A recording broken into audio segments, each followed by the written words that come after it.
എല്ലാ പ്രിയ വിദ്യാർത്ഥിനികൾക്കും പുതിയൊരു വീഡിയോയിലേക്ക് സ്വാഗതം. +1 അലോട്ട്മെൻറ്റിൻ്റെ ട്രാൻസ്ഫർ അലോട്ട്മെൻറ്റ് ആർക്കൊക്കെ അപേക്ഷിക്കാം, അതുപോലെ തന്നെ എങ്ങനെ അപേക്ഷിക്കാം, എങ്ങനെയൊക്കെ ട്രാൻസ്ഫർ അലോട്ട്മെൻറ്റ് നടക്കുന്നത്, എങ്ങനെയൊക്കെയാണ് ട്രാൻസ്ഫർ അലോട്ട്മെൻറ്റ് നടക്കുന്നത്, അതായത് different types of transfer allotment, അത് എത്ര തരത്തിൽ ട്രാൻസ്ഫർ അലോട്ട്മെൻറ്റ് നടക്കും, വിശദമായ വാർത്തയിലേക്ക് തന്നെ കിടക്കാം. ആദ്യമായി ടീച്ചറിൽ കാണുന്ന വിദ്യാർത്ഥിനികൾ തീർച്ചയായും മറക്കണ്ട സബ്സ്ക്രൈബ് ചെയ്ത് കൂടെ പറയാൻ പ്രത്യേകം ശ്രദ്ധിക്കുക. സബ്സ്ക്രൈബ് ചെയ്തതിന് നോട്ടിഫിക്കേഷൻ ബെല്ലുകൾ ഓൾ ഓപ്ഷൻ എനേബിൾ ചെയ്യുക. ചാനൽ വീഡിയോസ് നിങ്ങൾക്ക് ഉപകാരപ്രദമാകുന്നുണ്ട് തീർച്ചയായും ലൈക്ക് കൂടി ചെയ്യുക. അതുപോലെ നിങ്ങളുടെ സുഹൃത്തുക്കളിലേക്ക് ഷെയർ ചെയ്ത് കൊടുക്കാനും കൂടി പ്രത്യേകം ശ്രദ്ധിക്കുക. അതുപോലെ നമ്മുടെ ചാനലിൽ വാട്സപ്പ് ചാനലിൽ ജോയിൻ ചെയ്യാനുള്ള ലിങ്ക് നിങ്ങൾക്ക് വീഡിയോയ്ക്ക് നല്ല ഡിസ്ക്രിപ്ഷൻ ബോക്സിൽ നൽകുന്നതായിരിക്കും. അപ്പോൾ നമുക്ക് തന്നെ വളരെ സുപ്രധാനവും വളരെ പ്രധാനമറിയിക്കുന്ന ഒരു വാർത്തയിലേക്ക് തന്നെ കിടക്കാം. +1 ഏകജാലക പ്രവേശന സംവിധാനം വഴിയുള്ള അലോട്ട്മെൻറ്റ് നടപടിക്രമങ്ങൾ മുന്നോട്ട് പോവുകയാണ്. സെക്കൻഡ് അലോട്ട്മെൻറ്റ് അവസാനിച്ചു. ഇനി ജൂൺ മാസം 15-ാം തീയതി തേർഡ് അലോട്ട്മെൻറ്റ് എന്ത് ചെയ്യും? പബ്ലിഷ് ചെയ്യും. അപ്പോൾ അത് പബ്ലിഷ് ചെയ്ത് കഴിഞ്ഞാൽ ജൂൺ 16 മുതൽ അഡ്മിഷൻ ആരംഭിക്കും. അപ്പോൾ പൊതുവിദ്യാഭ്യാസ വകുപ്പ് എന്ത് ചെയ്തിട്ടുണ്ട്? നേരത്തെ അറിയിച്ചിട്ടുണ്ട്, തേർഡ് അലോട്ട്മെൻറ്റോട് കൂടി നിങ്ങൾക്ക് ലഭിക്കുന്ന സീറ്റ് എന്ത് ചെയ്യണം? കൺഫേം ചെയ്യണം. പിന്നെ അവിടെ നിങ്ങൾക്കൊരു വാക്കോ തർക്കോ കാര്യങ്ങളോ ഒന്നുമില്ല. ഇപ്പം നിങ്ങൾക്ക് ഫസ്റ്റ് അലോട്ട്മെൻറ്റിൽ ഒരു സീറ്റ് കിട്ടി, നിങ്ങൾക്ക് നിങ്ങൾ തൃപ്തരല്ലെങ്കിൽ നിങ്ങൾക്ക് ടെമ്പററി ആയിട്ട് ജോയിൻ ചെയ്യാം, നെക്സ്റ്റ് അലോട്ട്മെൻറ്റിന് വേണ്ടി വെയിറ്റ് ചെയ്യാം. സെക്കൻഡ് അലോട്ട്മെൻറ്റിലും അതുപോലെ തന്നെ നിങ്ങൾക്ക് ഇഷ്ടമില്ലാത്ത കിട്ടി, വീണ്ടും ടെമ്പററി ആയിട്ട് ജോയിൻ ചെയ്യാം, നിങ്ങൾക്ക് നെക്സ്റ്റ് അലോട്ട്മെൻറ്റിന് വേണ്ടി വെയിറ്റ് ചെയ്യാം. പക്ഷേ 3-ാം അലോട്ട്മെൻറ്റിൽ നിങ്ങൾക്ക് ടെമ്പററി അഡ്മിഷൻ എന്ന് പറഞ്ഞൊരു സാധനം ഇല്ല. മുഖ്യഘട്ടത്തിലെ അവസാന അലോട്ട്മെൻ്റ് ആണ് 3-ാം അലോട്ട്മെൻറ്റ്, തേർഡ് അലോട്ട്മെൻറ്റ്. അതുകൊണ്ട് തന്നെ നിങ്ങൾക്ക് എന്തില്ല? ടെമ്പററി അഡ്മിഷൻ എന്ന് പറഞ്ഞൊരു സാധനം നിങ്ങൾക്കില്ല. അതുകൊണ്ട് നിങ്ങൾ എന്ത് ചെയ്യണം? നിങ്ങൾക്ക് കിട്ടിയ സീറ്റ് ഇഷ്ടമുള്ളതായിരിക്കാം, ഇഷ്ടമുള്ള സ്കൂളായിരിക്കാം, ഇഷ്ടമുള്ള കോഴ്സായിരിക്കാം, അതേപോലെ തന്നെ ഇഷ്ടമില്ലാത്ത സ്കൂളായിരിക്കാം, ഇഷ്ടമില്ലാത്ത കോഴ്സായിരിക്കാം. ബട്ട് എന്ത് ചെയ്യേണ്ടി വരും? പെർമനൻ്റ് ആയിട്ട് ജോയിൻ ചെയ്യേണ്ടി വരും. ഈ ടെമ്പററി അഡ്മിഷൻ എടുത്തിരിക്കുന്ന വിദ്യാർത്ഥികളെല്ലാം എന്ത് ചെയ്യേണ്ടി വരും? പെർമനൻ്റ് ആക്കേണ്ട ഒരു അലോട്ട്മെൻ്റ് ആണ്. നിങ്ങൾക്ക് ലഭിച്ച സീറ്റ് നിങ്ങൾ തൃപ്തരാണെങ്കിലും, are you satisfied, are you no satisfied, നിങ്ങൾ തൃപ്തരാണെങ്കിലും തൃപ്തരല്ലെങ്കിലും നിങ്ങൾക്ക് ലഭിക്കുന്ന സീറ്റിൽ നിങ്ങൾ എന്ത് ചെയ്യണം? പെർമനൻ്റ് ആയിട്ട് ജോയിൻ ചെയ്യേണ്ട ഒരു അലോട്ട്മെൻ്റാണ് തേർഡ് അലോട്ട്മെൻറ്റ്. അപ്പോൾ ഈ തേർഡ് അലോട്ട്മെൻറ്റോട് കൂടി നമ്മൾ പെർമനൻ്റ് ആക്കിയാലും, പല കുട്ടികൾക്ക് മാത്രമല്ല ഒരുപാട് കുട്ടികൾക്കും തേർഡ് അലോട്ട്മെൻറ്റോട് കൂടി പെർമനൻ്റ് ആക്കിയാലും ഇഷ്ടമില്ലാത്ത സ്കൂളും കോഴ്സും ഒക്കെയാണ് കിട്ടിയിട്ടുണ്ടാകുക. പല വിദ്യാർത്ഥികളും വെയിറ്റ് ചെയ്തിരിക്കുന്നത് ഈ ട്രാൻസ്ഫർ അലോട്ട്മെൻറ്റിനെയാണ്. ട്രാൻസ്ഫർ അലോട്ട്മെൻറ്റിന് വേണ്ടി പല കുട്ടികളും വെയിറ്റ് ചെയ്തിരിക്കുമ്പം എങ്ങനെയാണത് അപ്ലൈ ചെയ്യേണ്ടത്, എങ്ങനെയൊക്കെ ട്രാൻസ്ഫർ അലോട്ട്മെൻറ്റ് നടക്കും? ശരിക്കും ഞാൻ ഈ ഏറ്റവും അലോട്ട്മെൻറ്റ് തുടങ്ങുന്നതിന് മുമ്പ് തന്നെ ഞാൻ പല വീഡിയോകളിൽ ഞാൻ പറഞ്ഞൊരു കാര്യമാണ്, ആദ്യം നമ്മൾ അലോട്ട്മെൻറ്റ് കൊടുക്കുമ്പോൾ തന്നെ നമുക്ക് ഇഷ്ടമുള്ള സ്കൂളും കോഴ്സും കൊടുക്കുക. ഈ ട്രാൻസ്ഫർ അലോട്ട്മെൻറ്റ് എന്നൊരു സംഗതി നടക്കുന്നത് എന്താണ്? എല്ലാ അലോട്ട്മെൻറ്റുകൾക്ക് ശേഷം മാത്രമാണ്. ഇനിയിപ്പം തേർഡ് അലോട്ട്മെൻറ്റ് കഴിഞ്ഞ് കഴിയുമ്പോൾ സപ്ലിമെൻ്ററി അലോട്ട്മെൻറ്റ് വിളിക്കും.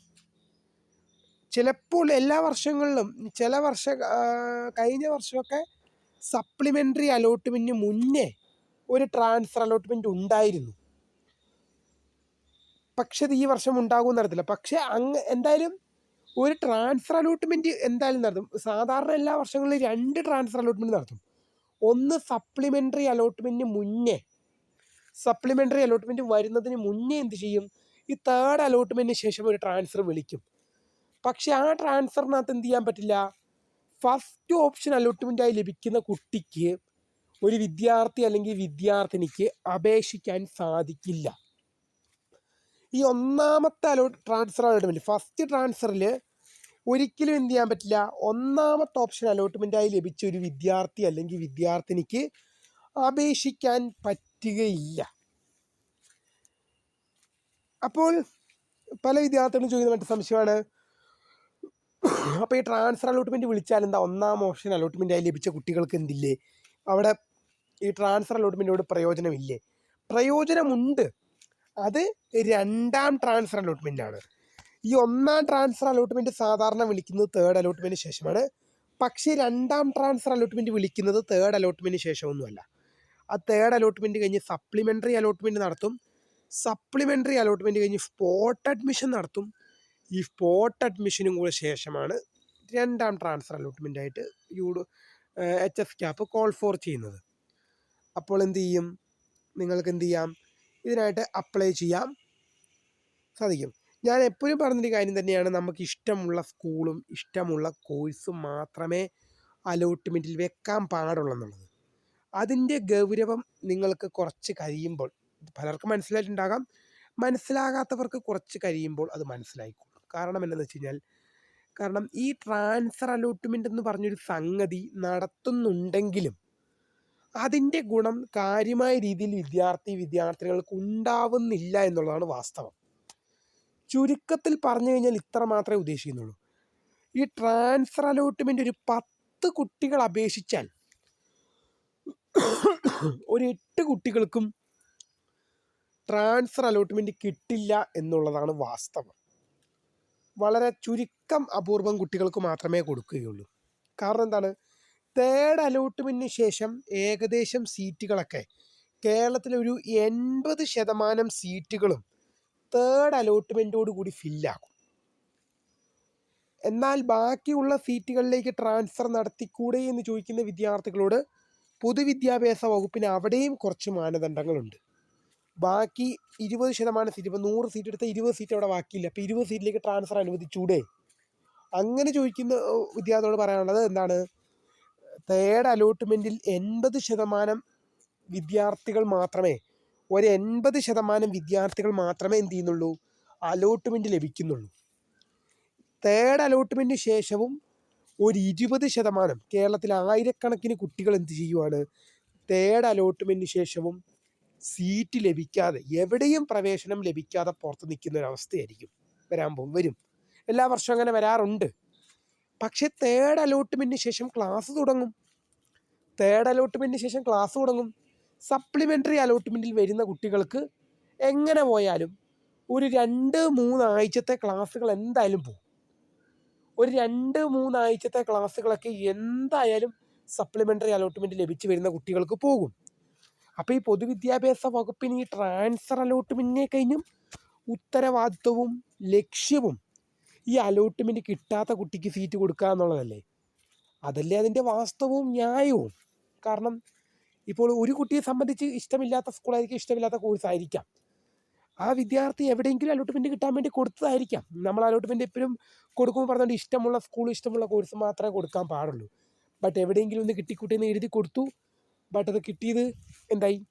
അത് തലയുടെ മേളിൽ വന്നു വീണു, ബാധ്യതയായി, പഠിക്കാൻ പറ്റാത്ത വിഷയങ്ങളായി മാറണമെന്ന് ആഗ്രഹം ഉണ്ടാകാം. കുറേ പേർക്കൊക്കെ മാറിക്കിട്ടും.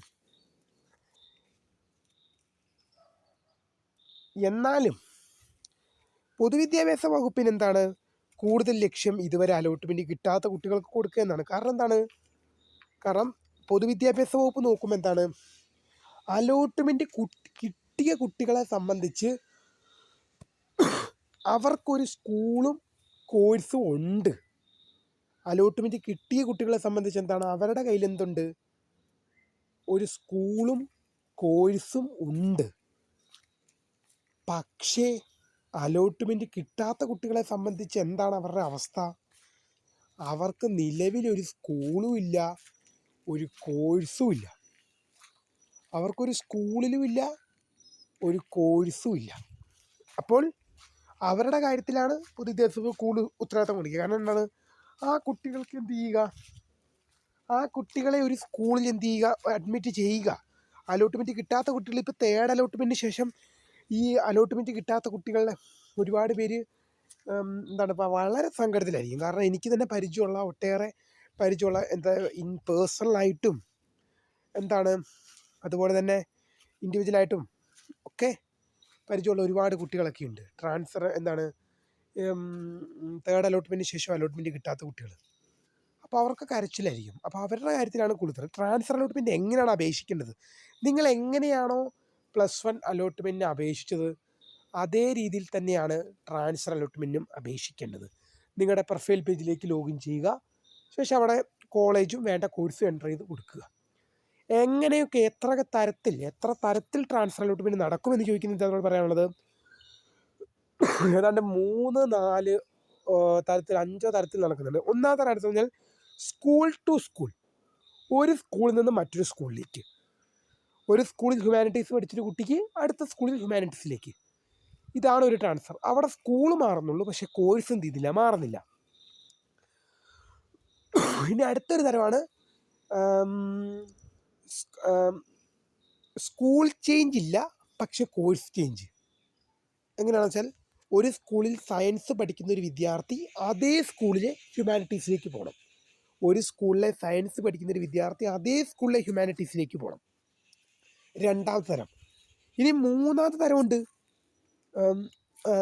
എ എന്ന സ്കൂളിൽ ഹ്യൂമാനിറ്റീസ് പഠിക്കുന്ന ഒരു വിദ്യാർത്ഥിക്ക് ബി എന്ന സ്കൂളിൽ സയൻസിൽ പോകണം. എ എന്ന സ്കൂളിൽ ഹ്യൂമാനിറ്റീസ് പഠിക്കുന്ന ഒരു കുട്ടിക്ക് ബി എന്ന സ്കൂളിൽ സയൻസിൽ പോകണം. എന്താണ്? സ്കൂളും ചേഞ്ച് ചെയ്യണം, കോഴ്സും ചേഞ്ച് ചെയ്യണം. ആദ്യം പറഞ്ഞത് സ്കൂൾ ടു സ്കൂൾ, സ്കൂൾ മാറണം, പക്ഷേ എന്ത് ചെയ്യണ്ട, കിട്ടിയ കോഴ്സ് മാറണ്ട. രണ്ടാമത്തെ തരം എന്താണ്? സ്കൂള് ചേഞ്ച് ചെയ്യുന്നില്ല, ബട്ട് കോഴ്സ് ചേഞ്ച് ചെയ്യുന്നുണ്ട്. സ്കൂള് മാറണ്ട, എനിക്ക് കോഴ്സ് മാറിയാൽ മതി. മൂന്നാമത്തെ തരമാണ് സ്കൂളും വേണ്ട, കിട്ടിയ സ്കൂളും വേണ്ട, കോഴ്സും വേണ്ട. പുതിയ സ്കൂളും വേണം, പുതിയ കോഴ്സും വേണം. ഇനി ജില്ല മാറിപ്പോണ്ടവരുണ്ട്. എന്നതാ, ജില്ല മാറി ട്രാൻസ്ഫർ ഉണ്ട്. 4 തരത്തിൽപ്പെട്ട ട്രാൻസ്ഫർ അലോട്ട്മെൻറ്റാണ് ഉള്ളത്. ഇതിലേത് തരത്തിൽപ്പെട്ടതാണ് നിങ്ങൾക്ക് സ്കൂളാണോ മാറേണ്ടത്, കോഴ്സാണോ മാറേണ്ടത്? ഇനി സ്കൂളും കോഴ്സും മാറണോ? ഏത് തരത്തിൽപ്പെട്ട? ഇപ്പം ഇതിലേറ്റവും കൂടുതൽ വിദ്യാർത്ഥികളുള്ളത് ഏതിനാന്ന് ഞാൻ പറഞ്ഞു കഴിഞ്ഞാൽ സ്കൂളും കോഴ്സും മാറേണ്ട കൂടുതലുള്ളതായിരിക്കും സ്കൂൾ. ജില്ല മാറേണ്ടവർ വളരെ കുറച്ചേ കാണുള്ളൂ. എന്തായാലും ട്രാൻസ്ഫർ അലോട്ട്മെൻറ്റുമായി ബന്ധപ്പെട്ട ഈ നോട്ടിഫിക്കേഷൻ വരുമ്പോൾ അറിയിക്കാം.